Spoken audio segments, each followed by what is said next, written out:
Hey Laura. Hey Nalla.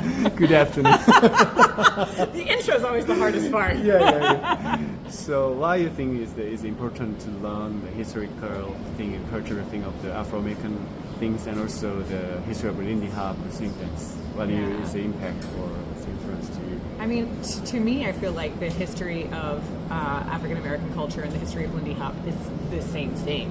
You know, it's impossible to intertwine them. And Frida is doing a dance.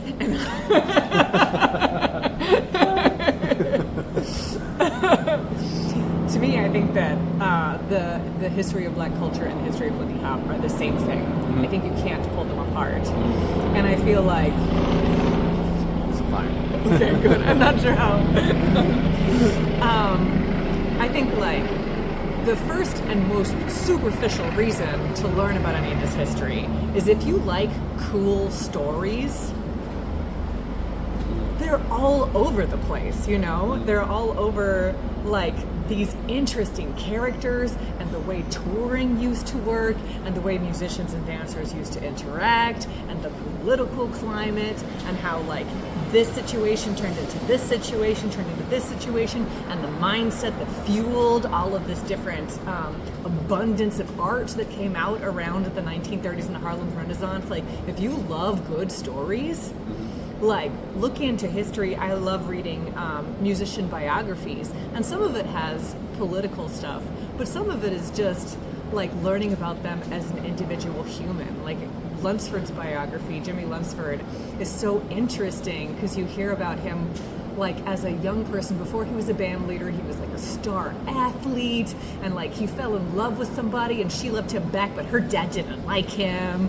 And so like there's that tragedy in his life that he carried throughout the rest of it. Like all of this stuff, he's just, his music and his interaction with the band members is so much more rich because I got to read that biography, and it goes into each one of the musicians as well. Wow. Jimmy Crawford, the drummer, they would say, or the author said that like you have all of these different recordings of the same song, but Jimmy Crawford had such an excellent sense of time. He wasn't necessarily the most virtuosic as far as like all the different things he's hitting, but like the duration of the song is only going to change by a couple of seconds, you know, because he had such a good ability to keep time. And now that I know that, I can listen to the music with an ear for Jimmy Crawford, the drummer. I know his name, you know, and I think knowing their names helps me know them a little bit more and helps me respect them. Like, this is not just a song. This is a song with people I know that they have these names. Like the saxophone section drilled this stuff, so they're some of the cleanest in the business, you know. Just little details like that are, I find, really exciting.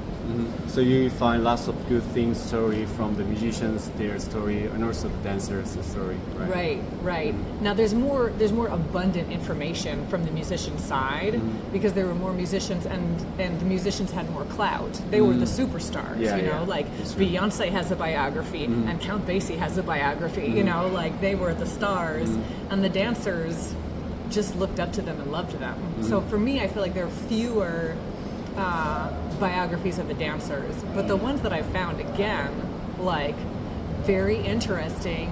And then for me also, looking at old footage is a taste you have to develop.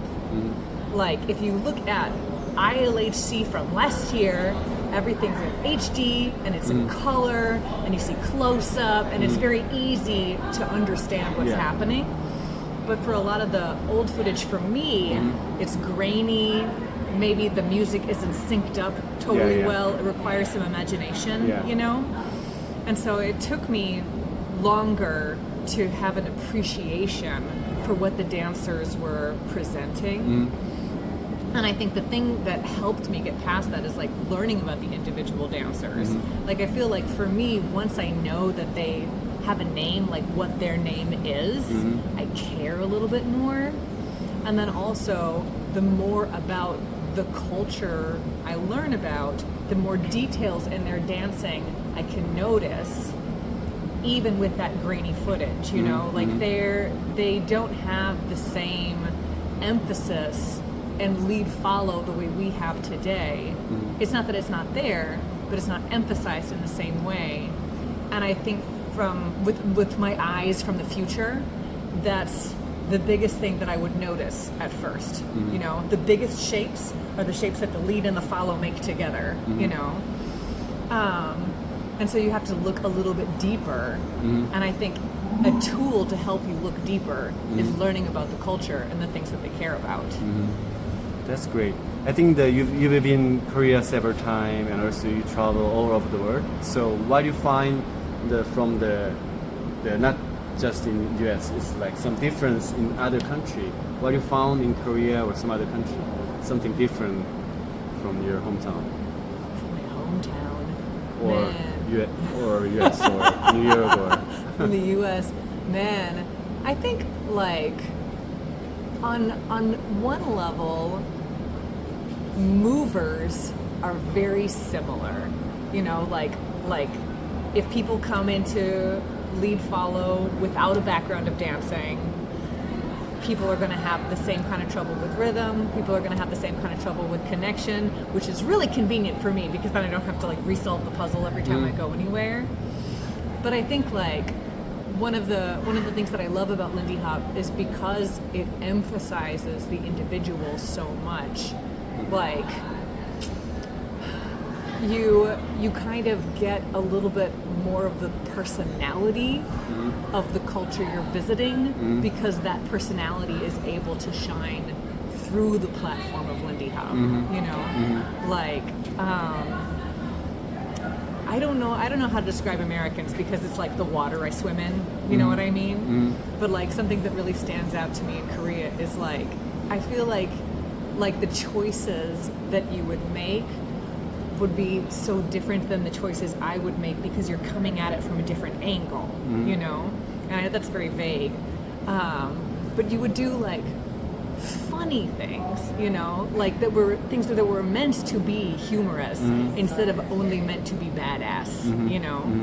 And I feel like that's a really important take and a historical take as well, you know, like they had partnerships who were good at dancing, but were also intentionally funny, you know.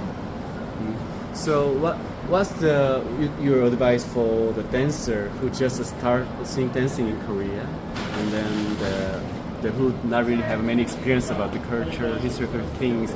Maybe what's the first step they can start to learn, or your favorite clip or books or whatever? Yeah.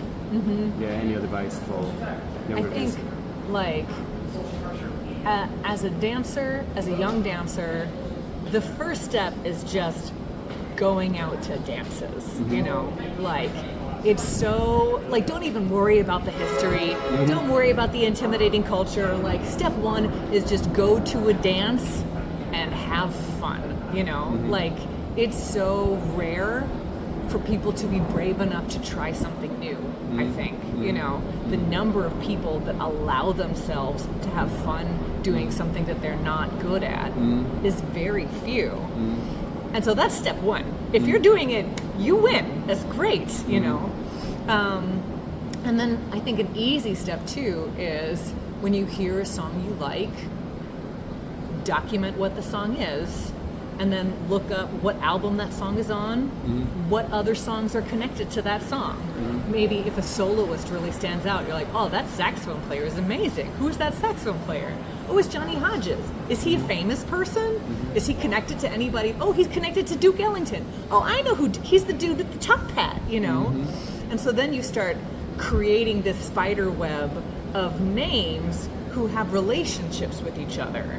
And so then whenever you hear one person, you can know that they're probably with this other person, and so you recognize more and more things. And so you understand the music better, which obviously helps you dance better too, because you recognize more things, you know? And then, like, read Frankie Manning's autobiography. Like, it's probably, like, trite to say, but it's good, and it sounds like him. And I was lucky enough to start early enough to hear him tell stories and to see his energy, and the book does resemble him. And That's so, great. yeah, like he talks about the other dancers that you need to know. He talks about a lot of the musicians. He talks about his values, about what he appreciates in music, because music is, again, a taste that you need to develop, and you develop that taste through learning and through exposure. And so I feel like that is an excellent gateway book. That's great. Thank you for all your thought and your story. I talk so much. Great. Just edit.